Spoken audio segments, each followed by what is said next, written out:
I'll be honest, when I heard an Indian traveler was allegedly detained in Jeju Island and mistreated too, it genuinely upset me. Very disheartening. Not because I know him personally, but because every traveler can relate to this feeling. One officer, one decision, one moment, and your entire trip can change.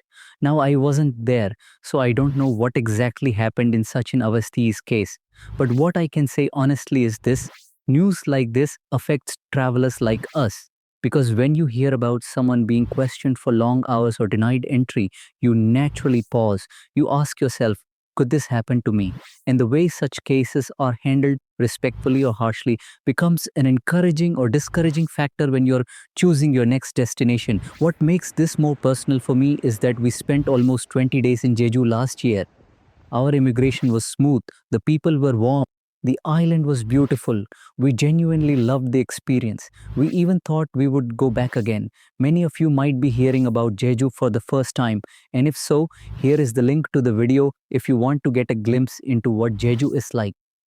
But after hearing this story, and after seeing the advisory issued by the Indian Embassy, I would be lying if I said I feel the same carefree confidence today. It's not fear, it's awareness.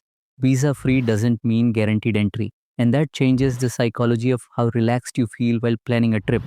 Travel isn't just about landscapes and attractions, it's also about how welcome you feel at the border. Countries absolutely have the right to protect their borders. Travelers have the responsibility to follow rules. That balance is important, but dignity should never depend on luck. Destinations don't just compete on beauty anymore, they compete on how safe and respected travelers feel.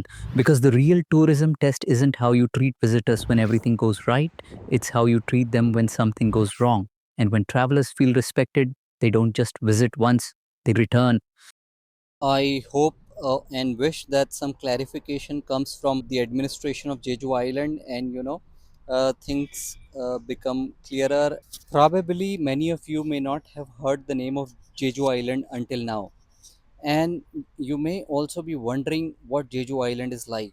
24-hour self-serve cafes, volcano hikes, women diving without oxygen tanks, and fruit shops without shopkeepers.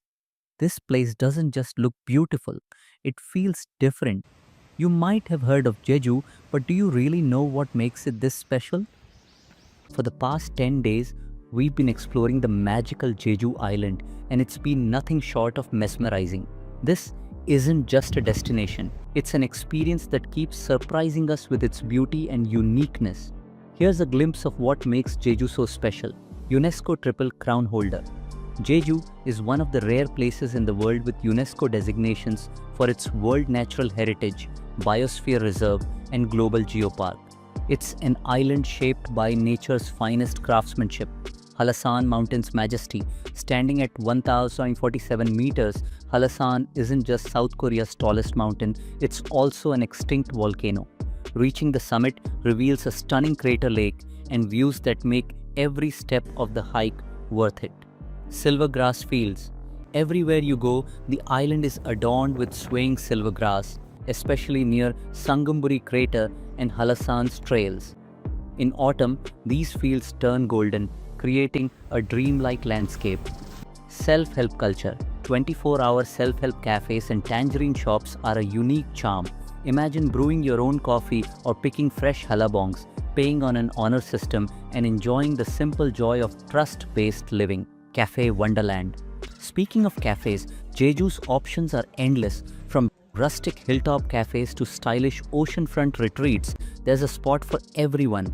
We've been loving the handcrafted tangerine lattes and matcha desserts. Hainyo divers. These incredible women diving without modern equipment to collect seafood are living examples of Jeju's strong cultural heritage. Watching them at work is both inspiring and humbling. Jeju lava tubes. Exploring the Manjangul cave was like stepping into another world. This natural wonder formed by volcanic lava stretches over 7 kilometers and feels like a journey through Earth's history. A weather symphony. Jeju's weather is as diverse as its landscapes. You can enjoy cool breezes on Halasan, warm sun along the beaches, and misty rain in the forests all in a single day. Cultural quirks. From the iconic Dol Haribang statues guarding the island to the quirky Loveland Park and K-drama filming locations, Jeju balances heritage with modern flair. Jeju Ole Trails. These scenic walking paths covering over 400 kilometers offer everything from rugged cliffs to serene beaches. Each trail tells a different story of Jeju's natural beauty.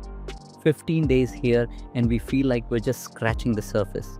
Every corner of Jeju is a new discovery, from its landscapes to its culture, food, and people. If you're looking for a destination that blends tranquility, adventure, and wonder, Jeju Island is calling. But honestly, you don't need to rush to tick off every spot on the map. If you do that, you miss the whole point of Jeju.